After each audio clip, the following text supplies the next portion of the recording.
The streets once sang with the footsteps of the hurried masses, car horns, and the cacophony of urban life. Now they lay in an eerie silence, broken only by the distant guttural moaning that served as a requiem for the world that was. The ex-soldier, known simply as Knox, patrolled the foreground, his eyes a constant sweep of alertness. Knox's hand rested near the hilt of a machete. Guns were for emergencies. Noise attracted them.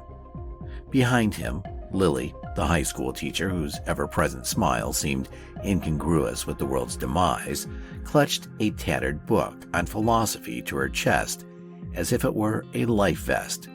Then there was Cole, the mechanic, whose grease-stained hands were a testament to his knack for fixing anything, a talent that had kept them alive more than once.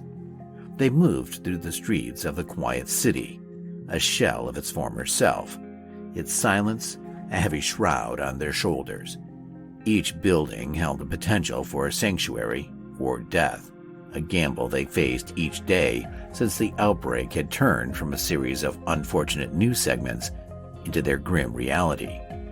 Their destination was a promise, a hope whispered among the survivors, a haven in the heart of the city where walls still stood and the turned hadn't breached.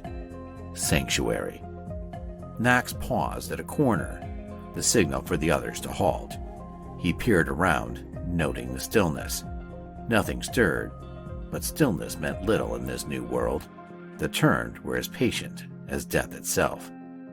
Lily's voice was a soft whisper, a stark contrast to the silence. "Do you think it's true? About the sanctuary?" Knox didn't look at her. "We'll see." Cole spoke up, his voice rough. "Gotta be better than out here, better than waiting to be eaten in her sleep." They moved forward, stepping over the relics of chaos, abandoned cars, scattered belongings, a lone shoe. It was in these remnants that beauty found its way through the cracks of destruction, a flower blooming in the crevice of the sidewalk, nature reclaiming the land. Lily pointed it out with a sad smile, and for a moment they found solace in the sight. As the sun dipped lower, painting the sky in hues of fire and blood, the true danger emerged.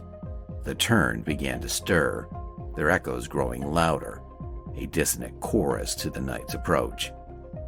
Building up ahead, Knox indicated a structure that rose above the others, its windows dark, the entrance fortified.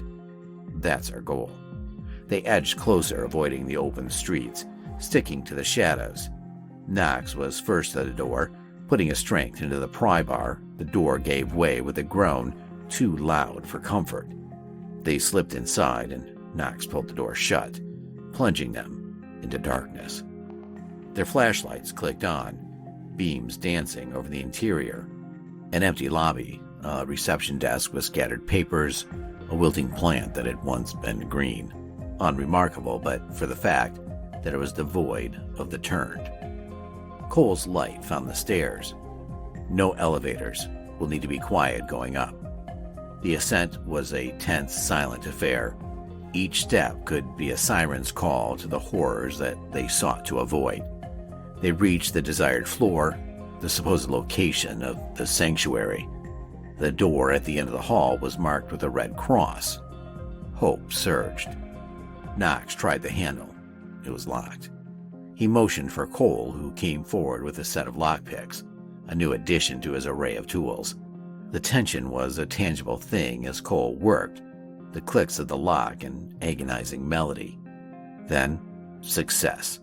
The lock turned and the door swung open to reveal a space that had once been an office but was now so much more. Beds lined the room, supplies were neatly stacked on shelves, and at the far end a garden under grow lights, a splash of green in a gray world. But it was empty. No people, no survivors, just the promise of what could have been. Lily's light lingered on a wall where words were scrawled in what looked like charcoal. "We tried. If you're reading this, know that we held on to hope as long as we could." The weight of the message settled over them like a shroud. The sanctuary was real, but they were too late. Knox's voice was a whisper. We rest, then keep moving at first light. They settled in for the night, taking comfort in the small, safe haven.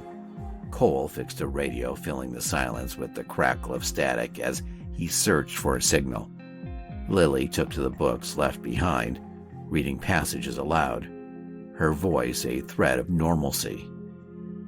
And then, a noise, a shuffling, a telltale moan. The turned were inside the building. Knox signaled and they moved, barricading the door with desks. Cole kept working on the radio, a stubborn set to his jaw. The mechanic finally coaxed a whisper from the static. A voice, a message. To all survivors, sanctuary at the harbor. We are alive. You are not alone. Hope flared anew. They just had to survive the night. The turned were at the door, scratching, pushing. The barricade wouldn't hold forever. Knox stood ready, machete in hand. Cole gripped a wrench and Lily, ever the optimist, held a fire extinguisher. Weapons of a world turned upside down. The door buckled, a hand reaching through, the grotesque evidence of humanity lost. Knox was the first to strike, the machete finding its mark. Cole was next, his wrench a brutal instrument of survival. Lily's turn came, and she swung the extinguisher with a ferocity that belied her gentle nature. They fought, not just for survival, but for the hope that had been reignited within them. Each turned that fell was a silent echo of the world they fought to reclaim. A world where the chorus of the eaten would one day be silenced by the voices of the living. When the dawn came, the door stood open to a hall littered with the remains of the night's terror. The survivors stepped over the threshold, weary but alive, the words of the radio message fueling the resolve. The harbor, Knox said, and they knew the journey was not over. But now they carried with them not just the echoes of the eaten, but the tales of the turned, those who had lost and those who still fought, the stories of humanity enduring amidst the horror. They left the sanctuary behind, stepping into the light of a new day, their path fraught with danger, but their spirits unbroken.